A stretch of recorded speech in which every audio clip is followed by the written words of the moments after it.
From the outside, I'm sure if I were to tell someone that I have and still do struggled with anxiety, depression, and debilitating self image issues, I would bet that most would be surprised. This is how this week's guest put it, and I myself was a bit surprised, but happy he reached out. Our guest this week and I graduated high school together, and I feel our friendship has certainly gotten stronger each year since we graduated. Even through COVID, I'm happy I had a chance to see him at our mutual friend Alex's wedding in Montauk this summer. And now this summer, we have his wedding. It's going to be a lot of fun, and I can't wait to get back up to New York to see everyone. We keep in touch, a big part because of our mutual love and unfortunate sorrows for the New York Jets. We have been to many opening days and season games together. We'll shout out Alex and Rob and Sam right here too, our opening day crew. But for today, we're going to be talking all things mental health. And I appreciate the courage he has to share his story because after learning a little more, I know how many people he will help. He is crushing it as a lawyer and will share the mental health challenges of having a high stress job and expectations set by employers, family, and friends. Other areas we're going to touch on is being at war with ourselves. Again, setting unrealistic expectations, which I can certainly resonate with. Finding ways to better take care of ourselves, improve ourselves physically and emotionally, the stigma around just talking about mental health, and much more. Let's get started here with an opening question. Alec, what does mental health mean to you? Yeah, man. I think to me, and this is probably an answer that will change over time, and has probably changed over time. But for me, it's having a sustainable and healthy relationship with yourself. We tend to focus on having healthy relationships with partners or family or food or hobbies, even our jobs, right? And I think we kind of often leave ourselves out of the equation a little bit. You have to spend 24 hours a day, 365 days a year inside your own head, right? So, I think, what mental health has meant to me and the importance of this topic is really about the interactions you have with yourself on a daily basis and the manner in which you treat yourself. So that's probably the best way to put it. Very well said. I think we're our own harshest critic. We're always so quick to give our best friends great advice, but then we forget to give ourselves good advice, do things for ourselves to keep us going. We're going to talk about some ways Alex stays mentally healthy and so much more in just a moment. So thank you for kicking us off. And to everyone listening on, it is once again time to talk all things mental health, and this is a mental health break. My name is Vincent A. Lancy. You may have checked out my books, Mental Health Week and Mr. Lancy Talks Mental Health. They are both on Amazon now. To learn more about me, I am at Vincent A. Lancy on all social media. My YouTube channel and my website is vincentalancy.com. If it's your first time stopping by with us, welcome. Each week, I sit down with a mental health advocate or professional from all around the world to help you on your mental health journey. You never know which story will resonate with you most. I began focusing on mental health after suffering a traumatic brain injury or a TBI, and you will learn today's guess why in just a few moments. Before I get ready to bring him on, this episode is brought to you by Tampa Counseling and Wellness, dedicated to helping individuals looking to positively transform their lives through compassionate counseling and wellness coaching. If you struggle with depression, anxiety, or other mental health issues, give them a call today for a free consultation. Therapy that inspires change, and just scroll down in the episode description to find their information for virtual and in-person visits. If you can't tell, I am hyped up because this is going to be a fun episode to record. As I mentioned, we have a great friendship together, and now we're going to learn so much from him on how he stays mentally healthy, what he goes through on a daily basis. He does have a very, very challenging job field as a lawyer, a lot of expectations. It can take a toll, but he's here to help you out. Alec Rubenstein, thank you for joining the show. Thanks, man. I appreciate you having me. I realize I'm probably a bit of an unusual guest because I'm not an expert in the field or anything like that. And specifically for me personally, I've never really spoken about this stuff publicly, really. So, hopefully what I have to share is beneficial to the people that listen. But I appreciate you having me on, man. I'm really excited. It will absolutely be beneficial whether you're a professional expert or a personal expert. We all have a mental health. So sharing our story and how you overcome your hurdles may just be what someone needs to get through the tough times they are going through. We're going to dive right in though, Alec. We mentioned a little bit about anxiety, depression. Are you able to share what you went through? Sure. It's funny when I was, thinking about what I wanted to share today and how, what I wanted to talk to you about, it made me realize how difficult it is to kind of summarize what my experience has been. Because there's been a lot of phases of it, and it's been kind of strung across a very long period of time, some time of which I really had no, visibility into at the time, right? A lot of my experience is looking back and in hindsight. But so just some general background. So I'm a real estate finance attorney. I work at a big international law firm, and I don't say that in a braggadocious way. I say it to give context, because a lot of what I struggle with does kind of relate to my job. A job that I'm very lucky to have, and I feel very, grateful to have it. But a lot of my struggles do kind of relate back to my job and my experience in getting to the point that I'm at. So I think the best way to kind of break this down is to basically explain what started my kind of Yeah, please. my I guess quote unquote journey here and kind of where I'm at today. So Yes. I am what I would consider very lucky. I've had a great childhood. I was brought up by a great family. I think early in life, things came rather easy to me. Luckily, I did okay in school. I did okay in college. But things got progressively more difficult for me when I got to law school. And I think mainly it was that I had never really experienced real life and real life consequences until I had hit that point. Yes. I was living on my own in the city. I, was in a very long relationship at the point that was starting to kind of dwindle, mainly because of my own actions, which is another thing I'll kind of get into. And, Right. and I think all at once, real life kind of had hit me very hard in the face. And it was challenging, right? I going from mainly just shaking off real life consequences and real life responsibilities to having to face them all at once, I think is what really started getting me on a path to paying attention to myself and paying attention to the things that I struggle with, and that oftentimes manifested in self-destructive behavior, right? So I basically hit a point, I hit a wall, right? Everything came to a head. And I got into a very low point in my life, right? I call it kind of a pit. And I experienced my first panic attack. That was really kind of the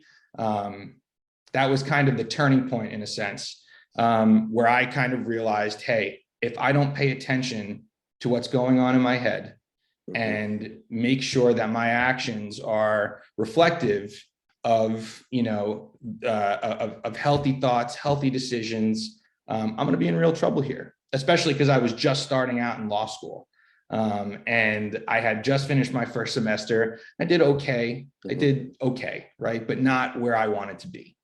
So I kind of used this time, this pit, as a bit of a launch pad into what I am still trying to figure out as, a healthy lifestyle, both mentally, physically, emotionally.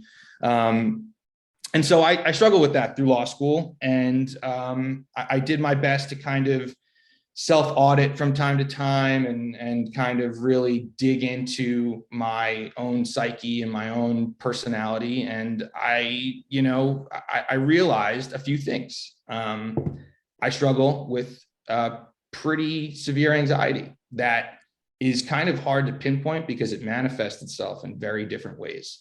And I'm sure people that have anxiety can totally relate to this because it's not really a one answer fix all thing, right? I guess a few ways to describe it.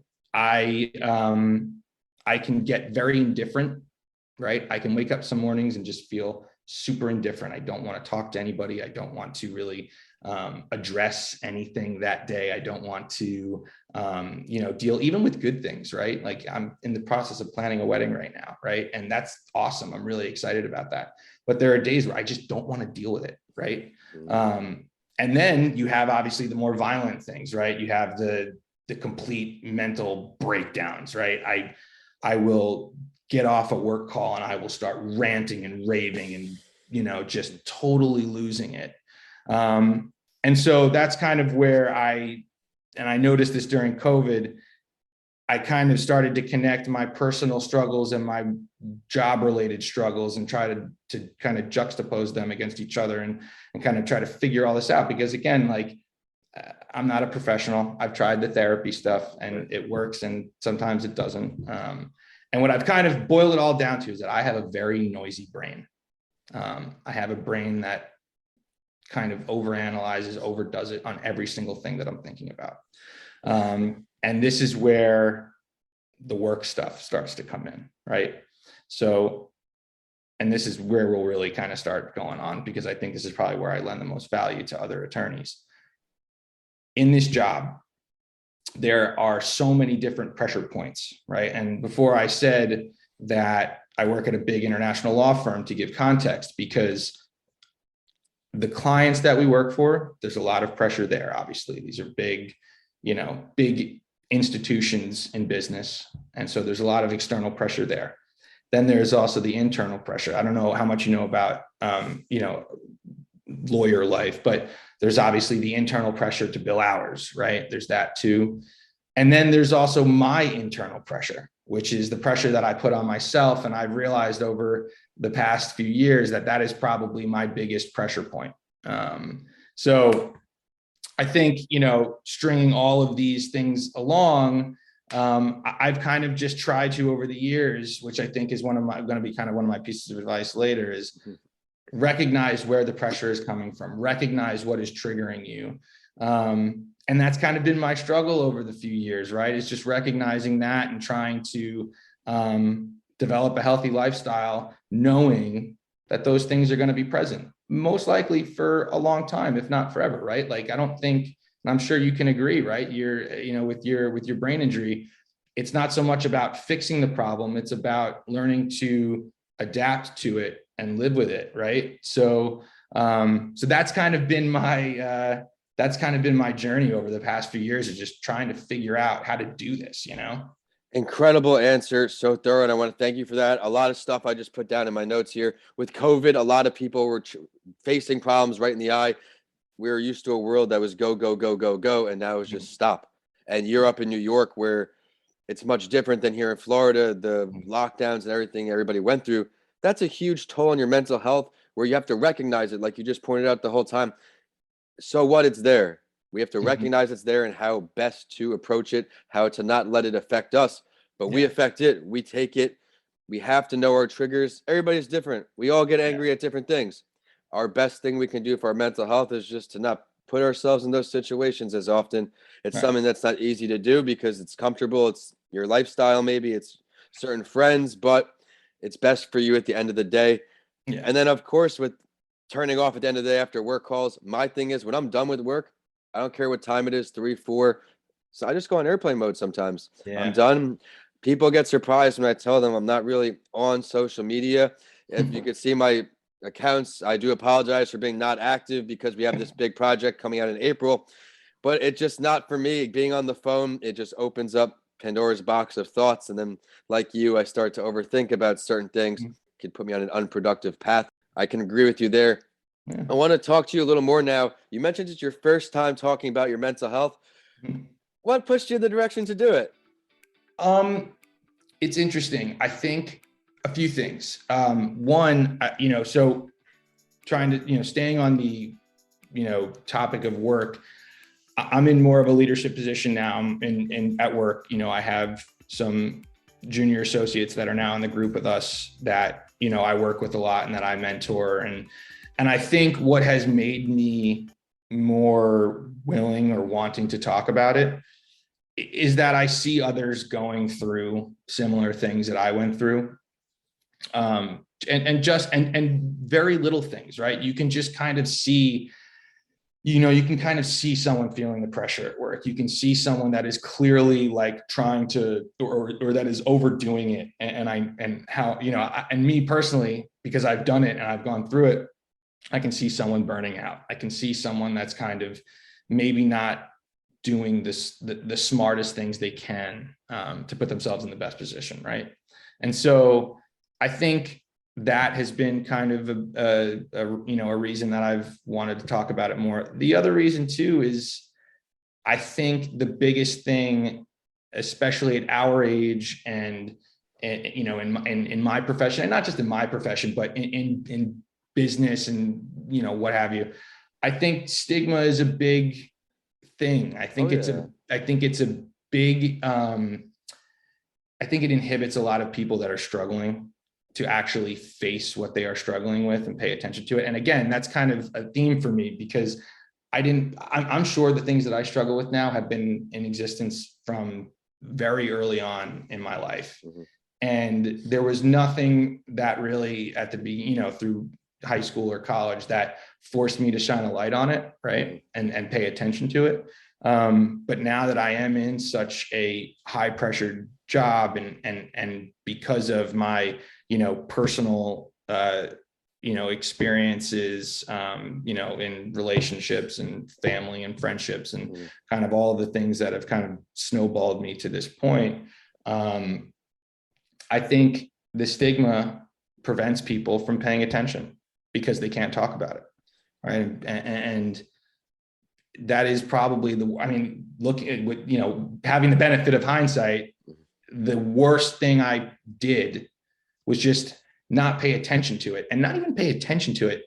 I did things actively to kind of like shield myself from the fact that these things were going on. It's almost like your body or your brain puts up, these automatic walls so that you yourself can't even see what's going on within your own head, right? So I think talking it out loud is like obviously the best way to, I guess talking about it out loud is the best way to kind of put a mirror in front of yourself and actually allow yourself to really see what you're dealing with yourself. So that's really it. I want people to understand that they can talk about it, and even if they are not the victims of traumatic things, yes. Right? We all struggle. We all do. It's a fact. So. Again, we all have a mental health, and as we go through different changes in life, our mental health is going to change, just as you said. When we're in a comfortable, secure situation growing up with our family and friends, we're not stressing over other things. That once you're on your own, as you mentioned, you're on your own. Thank you for resonating with so many people with that answer, Alec. Now let's talk about how you can help them even more. That seems to be the theme of this episode. We're trying to give back through our stories. He mentioned you don't have to go through something traumatic to share your story. Everybody goes through something. Let's help each other out. How can you help everybody out with some things you do to take care of your mental health? Sure. I think with me, and again, it's a process, right? So what I do now isn't exactly what I did at the, when I first started kind of being more attentive to myself. But I think the one thing, and it sounds kind of abstract, and it's very much a easier said than done kind of thing. But I think one thing that we all have to really do is just be kind of honest and accepting of ourselves, right? We're human.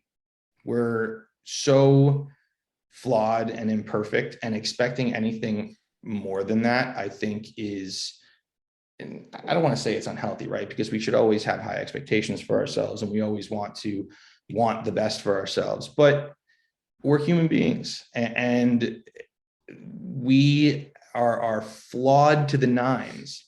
And I think a lot of it is just being able to accept that and kind of be honest with yourself and be honest about your struggles and understand that it's okay. And I know that is such the boilerplate typical answer, but it really is true, because a lot of, and again, my personal experience with it was that I was so not okay with that at the beginning.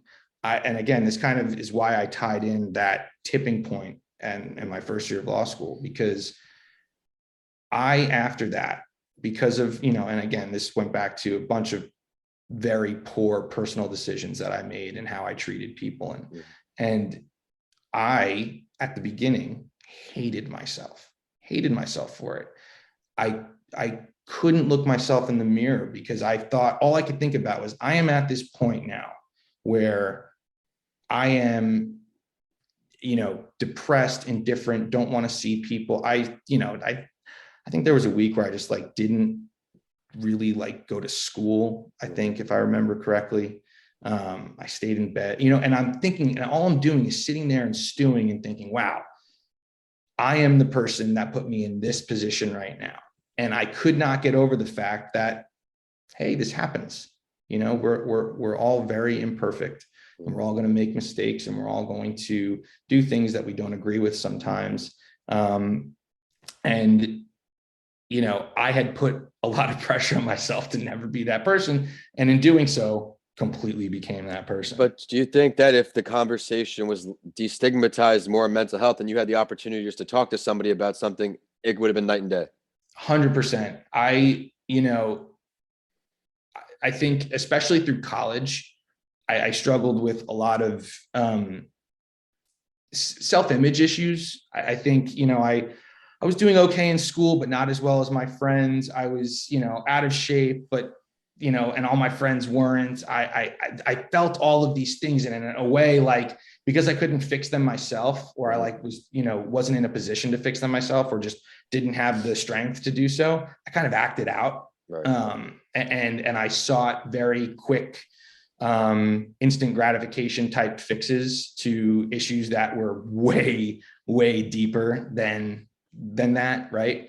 And so I'm sure if I had, or felt that I had an avenue to talk about it more, instead of waiting for a tipping point and, waiting to do something stupid and then talk about it. I think if I was able to be more preventative and more, ahead of it, I think it definitely would have helped. But that's, I think, where we kind of need to get to, right? Where people think that they can actually discuss their issues and their struggles real time, so that it doesn't have to get to a certain tipping point where it becomes completely unhealthy, and where you have to start, then you almost open up a whole nother bag of issues, because you're not addressing the ones that you currently are going through in real time.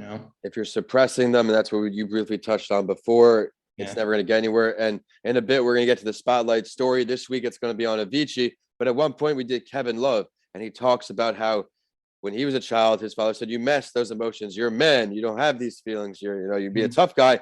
And that's just been the way it is with Jack Generation behind us. Now we're starting to speak about it a little more. You got to think, if you break your arm, break your leg, you take whatever amount of time, you heal up. If you're going through something mentally and you just did the right thing for a week or two, even, you may never have to deal with that as severe again.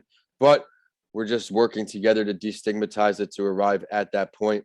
Did you do anything else for your mental health that you'd like to share with us?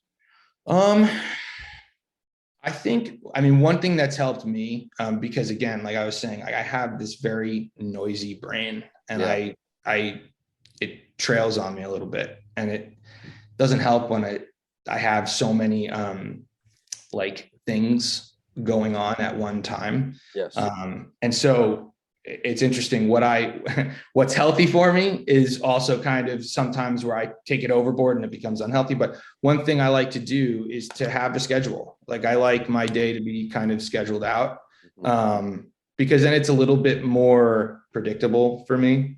But it's funny, because one of the things that I do that is kind of a coping, I wouldn't even say a coping thing. It's more of my anxiety kind of manifesting a little bit, but I tend to sometimes overplan, and overschedule, and, kind of hack the schedule too much. And then you wake up, it's Sunday, it's Monday morning, and you're like, wait a second, I thought I just had the weekend to kind of chill and relax. And you realize that you're just booked all the way through. So again, I think that's all balance, and having kind of a healthy relationship with what you do and how you act.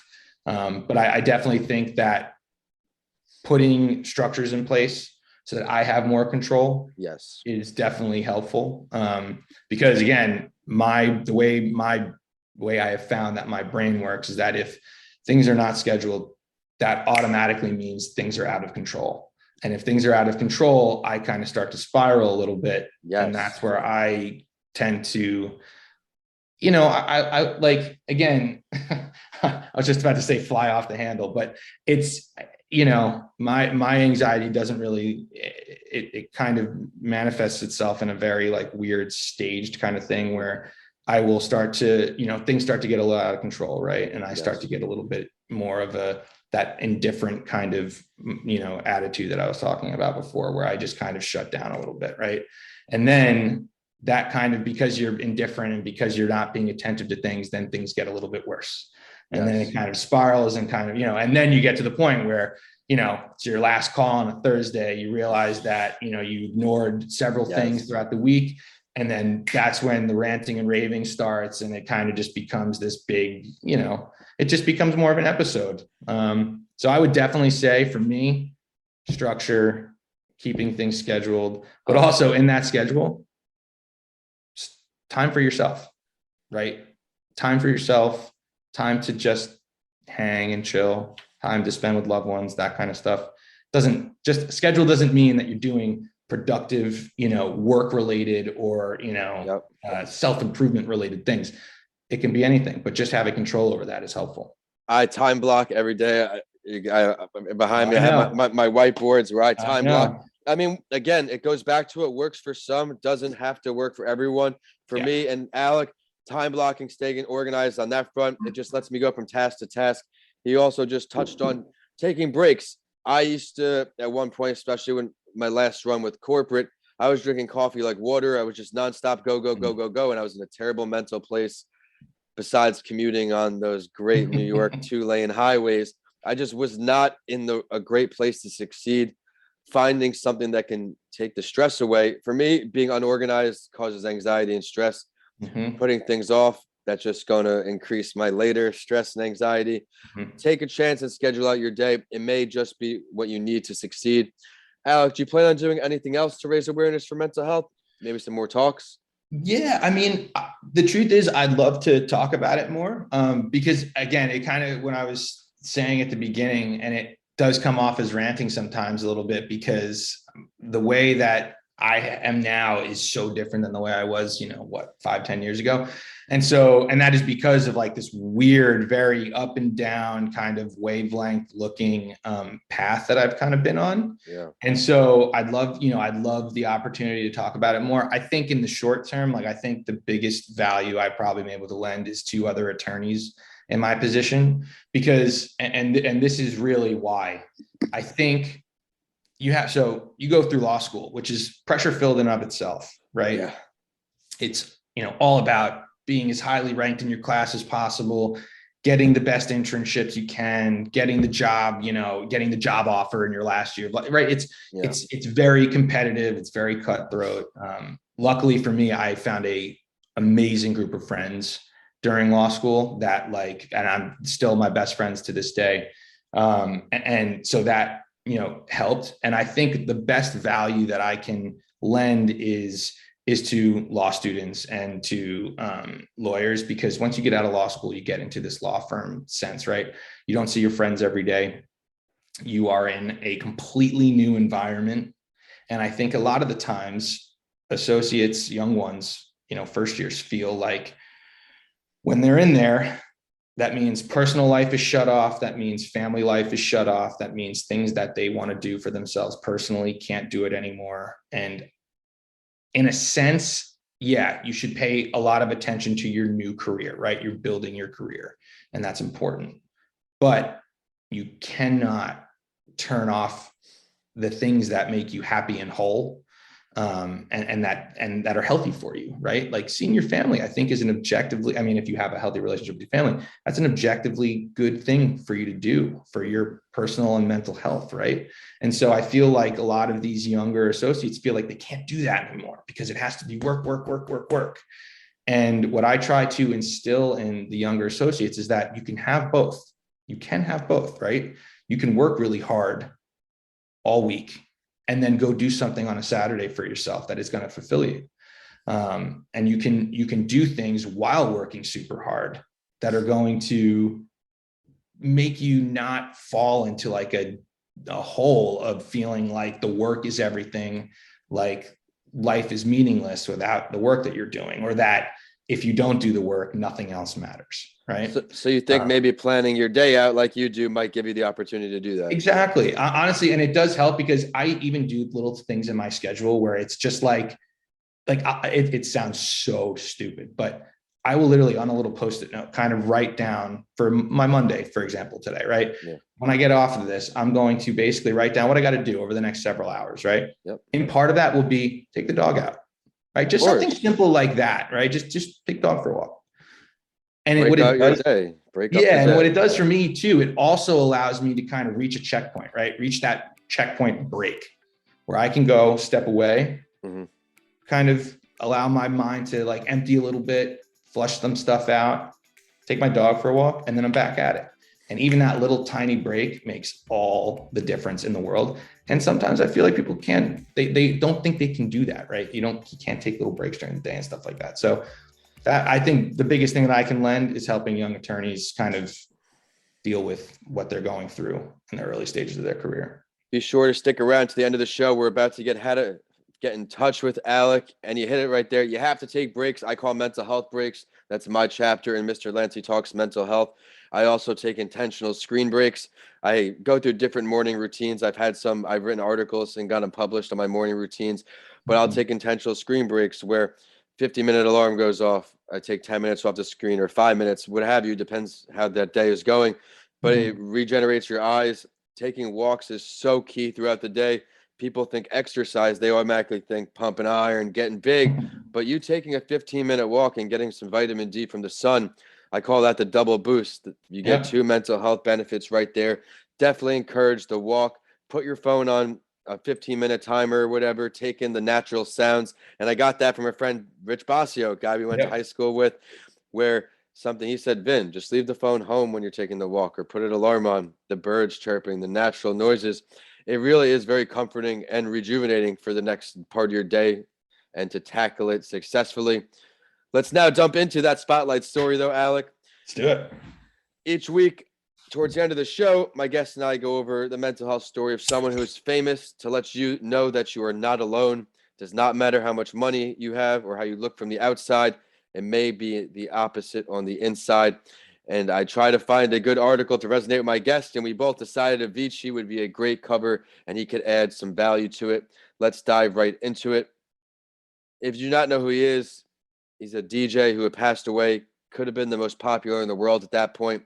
But I learned from this article in Psychology Today that about once every 40 seconds, we lose a life by suicide.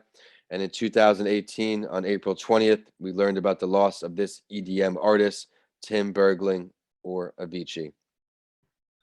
I'm going to talk about a statement that the family released because it talks. Oh, no, I actually want to talk about this. When we're talking about suicide and depression, there are some things that come into play here: stress, perfectionism, existential suffering, and I want to touch a little bit on each. Stress is the typical expected response when faced with a challenge. It's a natural part of life, and it comes with the need to cope. One can foster resilience by recognizing stressors, which we talked about today, and utilizing tailoring methods to moderate their stress. Again, tailored attacks for everything are so important because what works for some does not work for everyone. Perfectionism, I think this is a good part to talk about with today's guest as he went through law school and those challenges. A common concept that perpetuates stress is perfectionism. According to Kern and Hill, perfectionism may be affecting recent generations much more than the past. Growing recognition as a dangerous frame of mind, perfectionism is now noted as a risk factor for suicide. It's not all bad and actually makes it difficult to distinguish when it's problematic. I can't wait to hear our guest's take on this. And then also existential suffering. His family shared that he was a seeker, a quote, tragic artistic soul searching for answers to existential questions.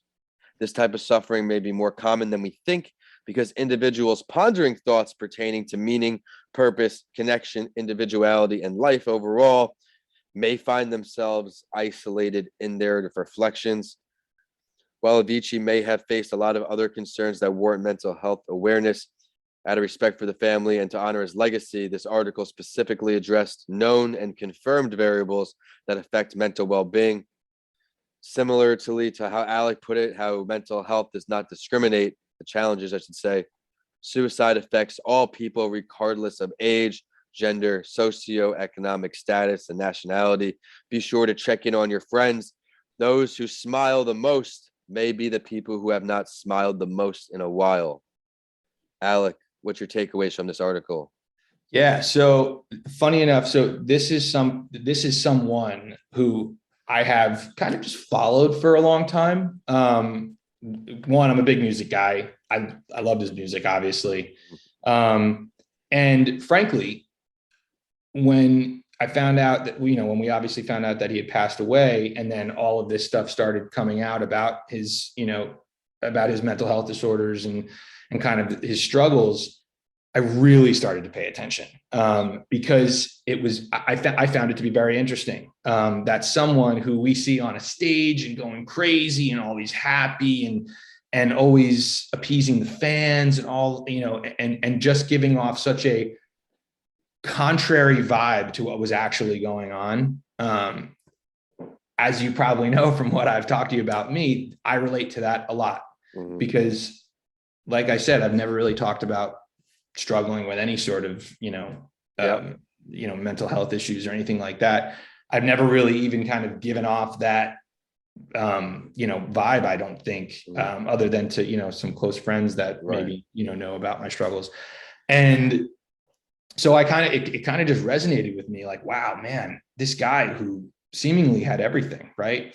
I mean, fame, money, success, friends and love. I mean, you saw when he passed away, the outpouring of love from everybody was overwhelming. And you wonder, like, what is missing, right? What is missing there to drive someone to that? And kind of what resonated the most was, and this was kind of the purpose of me wanting to talk to you, is that everyone struggles, and it doesn't have to be someone that has experienced something traumatic, right? Again, me, for example, I am unbelievably lucky. I have, a great family. I have a great fiance. I have great friends. And generally speaking, have not experienced major tragedies in life. Thankfully, I'm very thankful for that. But here I am still struggling. And I think part of the stigma too is that people feel like if they have not experienced tragedy or severe hardship, then they are not entitled to their own issues, right? So, and I struggled with that for a long time. And that was part of that kind of period of like self-hate, right? Yep. Because I'm sitting there thinking, okay, I clearly have issues that are making me act out, making me act a certain way. But here I am in law school. I'm doing fine. I have friends. Nothing super bad has happened to me other than the results of my own actions. So who am I to claim some sort of, I have an issue, I'm struggling. Who am I to claim struggle when I have all of these things that are seemingly going for me, right? And it's just, I think that is something that, as a general matter, has to be changed, because it, like, again, you don't have to be a professional athlete to, tear your Achilles, right? You can just be walking and something in your body can go wrong, right? It's the same thing with your brain. You can be completely fine. You can be just having a normal day and something can trip. And so with Avicii, with Tim, I found so much of, sounds ridiculous, I found so much of myself in Avicii, but it kind of did really resonate with me a lot, because I don't seem like the person that would probably have, anxiety. I think I'm pretty friendly. I talk to a lot of people when I'm out. And honestly, a lot of that is kind of my anxiety manifesting in a way to kind of block people from that fact. Right. And so I think with Avicii's story, it's really interesting that this person who you would have no clue would have severe, struggles with stress. There was a documentary that came out. I mean, so severe that he would not want to do shows because the fear of being in public was so intense that he would literally want to cancel shows. I mean, cancel the things that made people happy and made, and kind of where he derived his success, he'd want to cancel, and so it's pretty interesting. That's why I said before, those who smile the most may not be those who even smiled for a while. And if you can read between the lines, what I was trying to say, it's just life gets overwhelming. But I think you could agree that convalescence period you had, that self-hate you described, set you up for success. Sometimes we need to have that period of self-reflection. And in general, I'm always trying to hold myself accountable to carve time out each week to reflect on the week past, how I can improve going forward. But Alec, incredible analysis. I can't thank you enough for that. And for the whole show, you coming on the show, stressing that mental health does not discriminate. I think that's huge to talk to. I loved how you talked about the time blocking as well with me, the unorganization there. And more importantly, that you can relate to other kids in law school right now, kids who are going through what you went through, thinking they need to be perfect. You were someone that was chasing perfection in law school to now making time for yourself, carving out time, about to get married, a lot of great stuff going on in his life. Before we find out how to say hello, we're going to ask him for his last word. Last word. Ooh, a lot of pressure here. I would say this. I think the most important thing, and I kind of said this before, I think we tend to, when something happens, we tend to, at least I do, to start thinking 10,000 steps ahead of it, right? And a lot of the time, that's how stress builds, that's how anxiety builds, is that you have the one isolated issue, and then you look right past it into every possible outcome that can kind of come from that issue. And I think one thing that I've learned to do more so lately, that's been really helpful, just take things in stride, right? Address the issues in front of you, try to reflect on it as much as possible, and give yourself a break. I think the perfectionism part really hit home, because we rarely, I think, just as humans in general, we rarely cut ourselves some slack, and I think if we learn to do that, I think kind of everything else will fall into place a little bit better, right? Yes. Relax and be kind to yourself. Yeah, I think being kind to yourself is really important. I think we, I hate to say that all problems come from within, but I think all solutions can come from within. And so I think that if we stop putting so much undue pressure on ourselves to fix every little thing and every little thing that could come from every other little thing, right?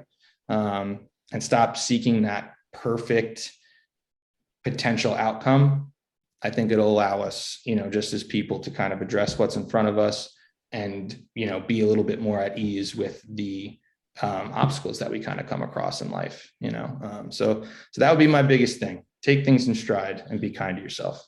Don't seek any validation besides your own. Very well put, Alec. Now, how can everybody say hello? I guess best way is, you can hit me up on Instagram, I guess, at Al_Ruben, or you can touch base with Vin. You can always give me my number. You want LinkedIn? Again, I think,